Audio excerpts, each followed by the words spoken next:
बांग्लादेश के बांकुड़ा जिले के पुरुलिया पाट के श्री रसिकानंद प्रभु के कनिष्ठ पुत्र श्री नंद किशोर दास गोस्वामी श्री श्रीमन नित्यानंद प्रभु की 7वीं पीढ़ी में थे। वे शैशव से ही विषय विरक्त थे। नित्यानंद संतान होने के नाते वैष्णव शिष्टाचार के अनुसार वैष्णव मात्र के पूज्य थे। छोटे बड़े गृहस्थ और त्यागी सब उसी दृष्टि से उनका आदर करते थे, पर यह उनके तृणादपि सुनिचेन भाव के प्रतिकूल था।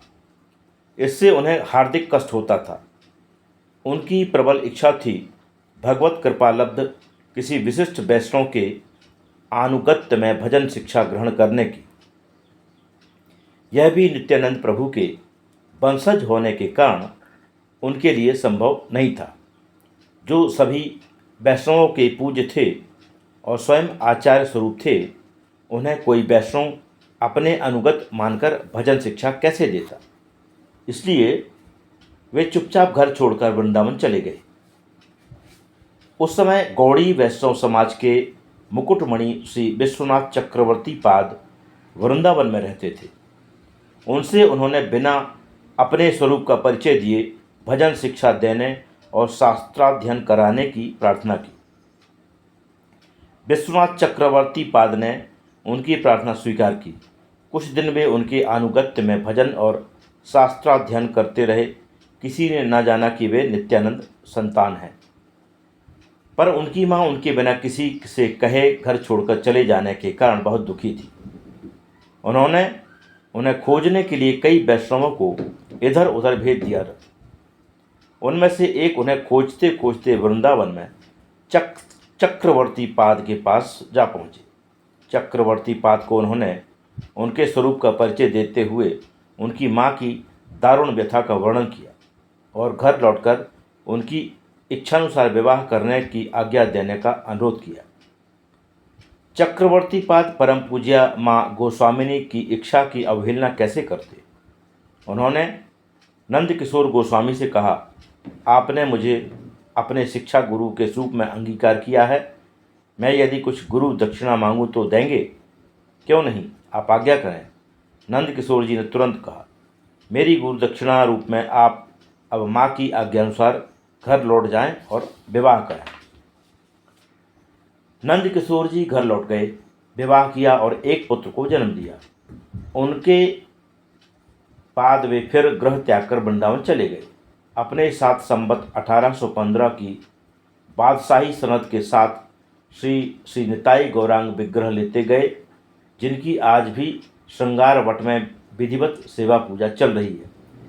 उनका अलौकिक प्रभाव देख जोधपुर के तत्कालीन राजा ने उन्हें बहुत सी भू संपत्ति प्रदान की, जिसका उनके वंशज निताई गौरांग की सेवा में उपयोग कर रहे हैं। श्रीपाद नंद किशोर जी के पास भौंदू नाम का एक ब्रजवासी बालक रहता था, जो उनकी गायों की देखभाल करता था। उसे लोग भोंदू इसलिए कहते थे कि उसे छल कपट और चतुराई छूकर भी नहीं गए थे। उससे यदि उपहास में भी कोई झूठ कह देता तो वह उसे मान लेता। शंका करना तो उसे आता ही न था। वह नित्य बाल भोग प्रसाद पाकर श्रीपाद की गाय चराने जमुना पार भांडीर वन में जाया करता। उससे किसी ने कहा था कि भांडीर वन में नंदलाल ग्वाल बाल सहित गायें चराने जाते हैं। वह यह सोचकर खुश होता कि किसी दिन उनसे भेंट होगी, तब वह उनसे मित्रता कर लेगा और उनके साथ खेला कूदा करेगा। भोले भाले भौंदू के हृदय का भाव उमड़ घुमड़ कर जा टकराई भक्त वत्सल भगवान के मन मंदिर से। उनमें भी एक अपूर्व आलोड़न की सृष्टि हुई और जाग पड़ी एक नई वासना भौंदू के साथ मित्रता कर खेल का आनंद लेने की। तो हो गई एक दिन भेंट दोनों में।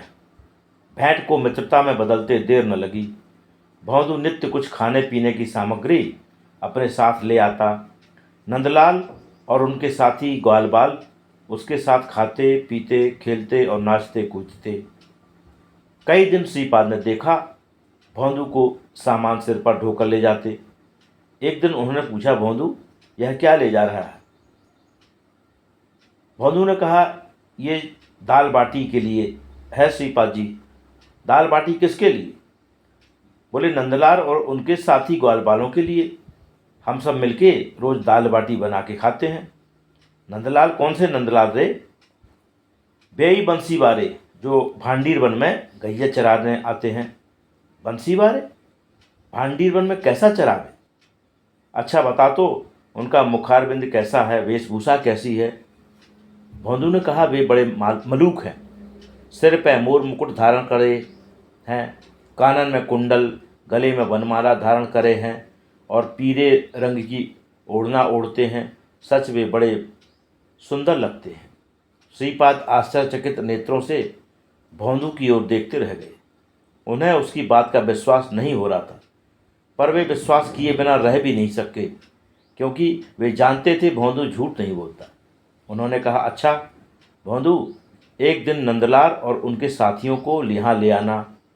उनसे कहना श्रीपाद के यहाँ आपका दाल बाटी का निमंत्रण है। वे आ जाएंगे ना?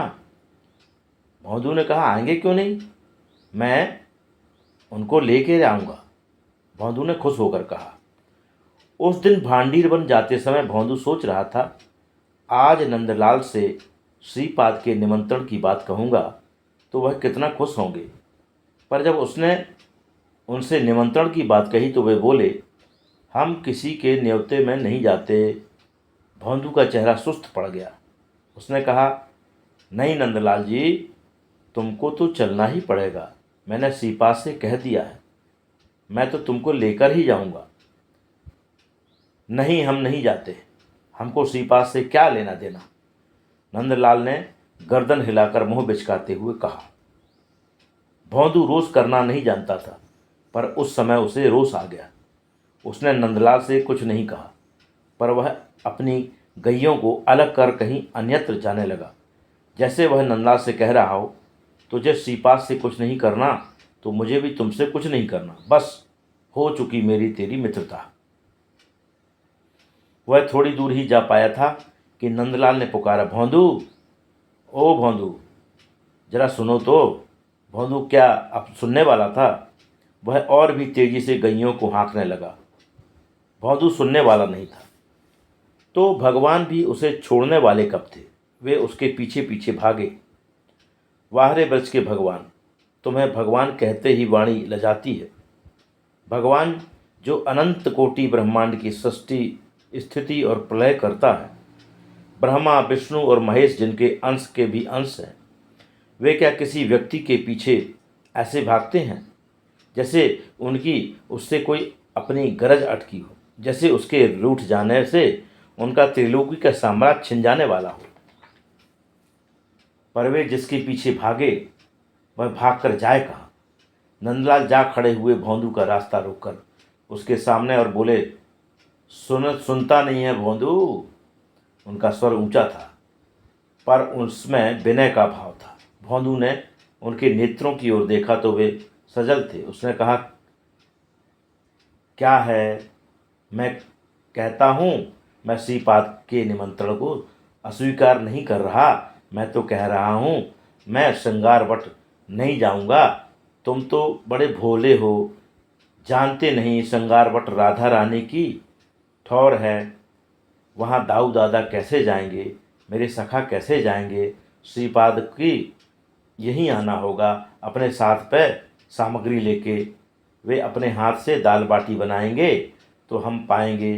भौंदू प्रसन्न हो गया। उसने उसी प्रसन्न मुद्रा में श्रीपाद से जाकर सब कुछ निवेदन किया। श्रीपाद दूसरे दिन प्रचुर सामग्री अपने मस्तक पर वहन कर भांडीर वन ले गए। वे राम, कृष्ण और ग्वाल बालों के साथ उनका क्रीड़ा विनोद देखकर कृतार्थ हुए। थोड़ी देर में सब कुछ अंतरित हो गया, तब वे मूर्छित हो भूमि पर गिर पड़े। उस समय उन्हें आदेश हुआ, अधीर ना हो, घर जाओ और मेरी लीला स्थलियों का वर्णन करो। इस आदेश का पालन कर श्रीपाद ने श्री वृंदावन लीलामृत और श्री रसकलिका नाम के 2 ग्रंथों का प्रणयन किया।